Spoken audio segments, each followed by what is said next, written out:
سوچ لو مولوی وہی ہے جو حافظ ملت کا مزاج رکھتا ہے، جنہوں نے زمانے کے قول دیا تھا کہ زمین کے اوپر کام ہے، زمین کے بھیتر آرام ہے، اور انہی کا یہ قول ہے کہ اختلاف موت ہے، اتحاد زندگی ہے۔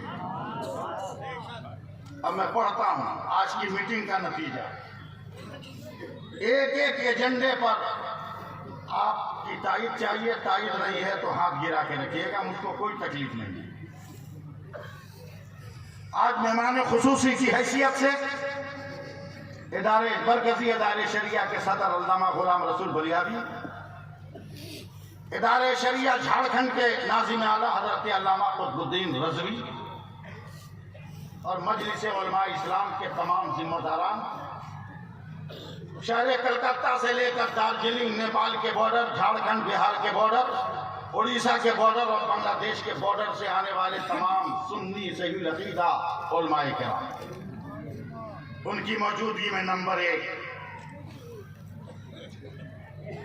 غور سے سنیے، ادھر چند سالوں سے ملک کے اکثر و بیشتر حصوں میں دشمنان اسلام نے رسالت مآب صلی اللہ علیہ وسلم کی شان میں گستاخی کرنا شروع کر دیا ہے، اور ان کے خلاف کوئی بھی کارروائی نہ ہونے کی وجہ سے ان ظالموں کے حوصلے بلند ہو رہے ہیں۔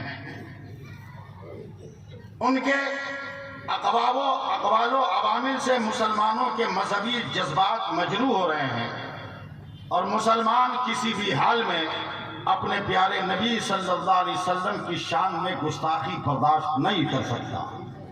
اب ہمارے وطن میں یہ ضروری ہو گیا ہے کہ جو پیغمبر اسلام کی شان میں ذرہ برابر گستاخی کرے اس کو کڑی سے کڑی سزا دی جائے۔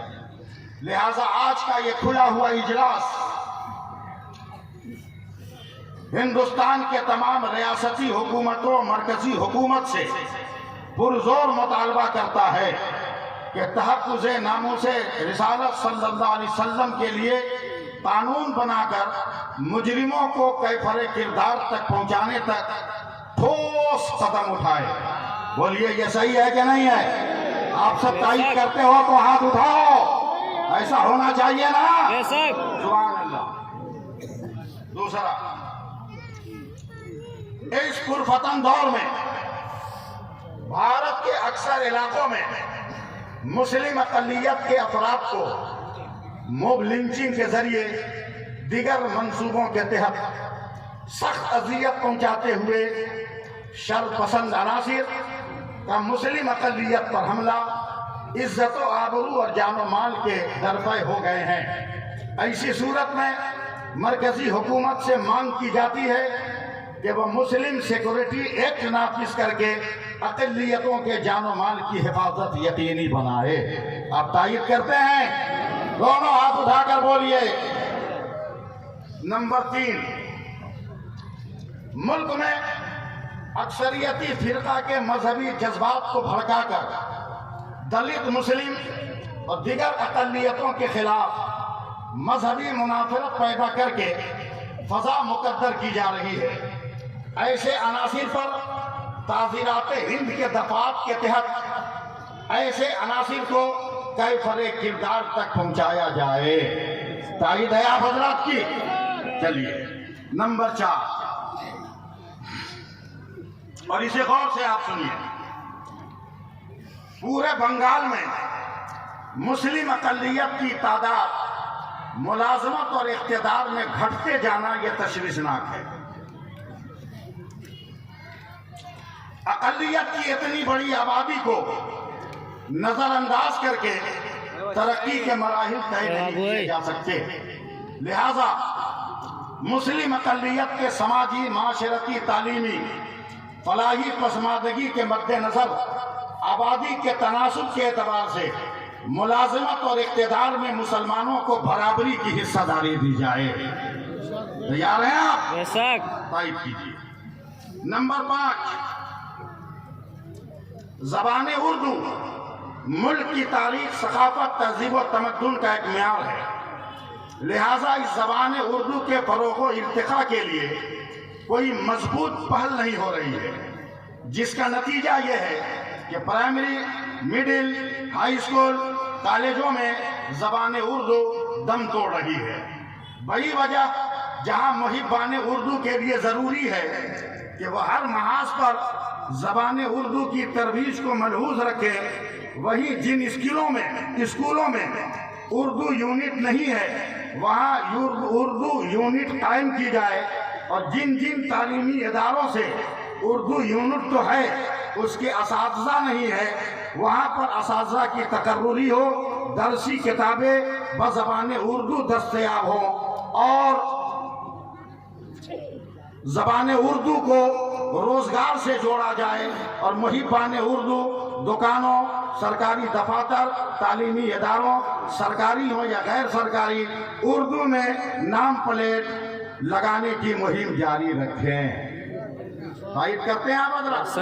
بالکل۔ چلیے، چھٹا، مسلم معاشرے میں جہیز کا مطالبہ بڑھتا جا رہا ہے۔ یہ ایک بڑی لعنت ہے۔ فضول خرچی کے بھی اس قدر بڑھ رہی ہے کہ سماج کو تباہی کے دہانے پر پہنچا رہی ہے۔ لہذا مطالبہ جہیز شادیات میں فضول خرچی کی وجہ سے بیٹیوں کے ماں باپ یا گارجینوں کی زمینیں جیسے تیسے بک رہی ہے۔ مسلم معاشرے سے ایک بڑا اثاثہ ختم ہو رہا ہے۔ آج کا یہ اجلاس مسلم سماج کے ارخاص و عام سے ہدایت کرتا ہے کہ وہ شادیوں کو سستا کرے، مطالبہ جہیز کی لعنت سے خود بچیں، دوسروں کو بچائیں۔ جہیز کا ڈیمانڈ اور فضول خرچی کو روکنے کے لیے ہر چھوٹی بڑی تنظیموں کو عوام کے بیچ میں آ کر شانہ بشانہ ملا کر کام کرنے کی ضرورت ہے۔ آپ تائید کرتے ہیں اس کی؟ بے شک۔ سبحان اللہ۔ ساتواں، اسے بھی غور سے سنیے۔ سماج کے نئی نسلوں میں منشیات بڑھتے جا رہے ہیں، نشہ خوری بڑھتی جا رہی ہے۔ اتنا تیز رجحان ہے کہ ہر شخص پریشان ہے۔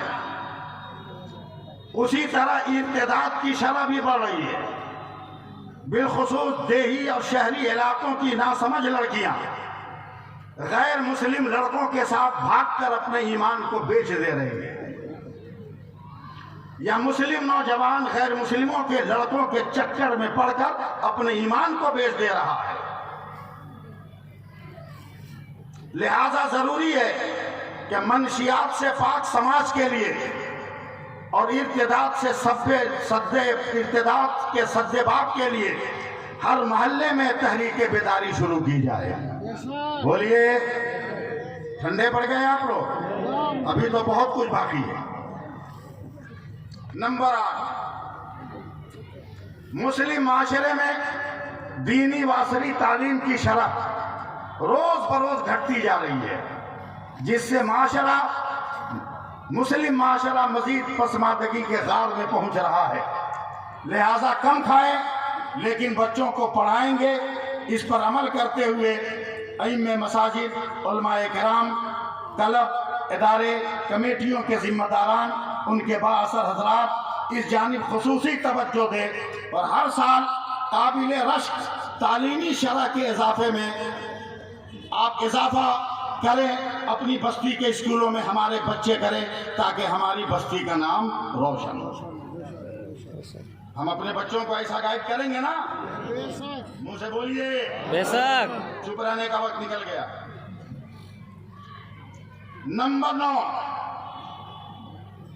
کلکتہ میں اور بنگال کے سبھی اضلاع میں پرشاسن یعنی حکومت مسلم اقلیت کی بہتر تعلیم و تربیت کے لیے لاڈجنگ اور فوڈنگ کے ساتھ الپ سنکھیک بوائز ہاسٹل، الپ سنکھیک گرلز ہاسٹل کی تعمیر کرے اور تعمیر کر کے مسلم بیٹوں اور بیٹیوں کو ہر سہولت حکومت پہنچائے۔ بولیے، یہ مطالبہ جائز ہے نا؟ 10واں، بنگال کے ہر ایک کونے کونے میں قومی آہنگی اور بھائی چارے کا ماحول قائم رہے، اس پر مضبوطی کے ساتھ ثابت قدم رہیں۔ ہر حال میں امن و شانتی کو قائم رکھنا اپنا سماجی فریضہ سمجھیں. ٹھیک ہے؟ پھر تائید نہیں کی آپ لوگ. اب نمبر 11، بنگال کے سبھی اوقاف جائیداد کی حفاظت کی جائے اور ان کی ترقی کے امور کو انجام دیا جائے. اب آخری میں آپ لوگ ہاتھ اٹھائیے. تائید ہے آپ کی؟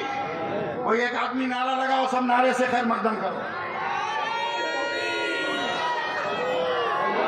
ہاتھ اٹھا کر نعرہ کر بولو.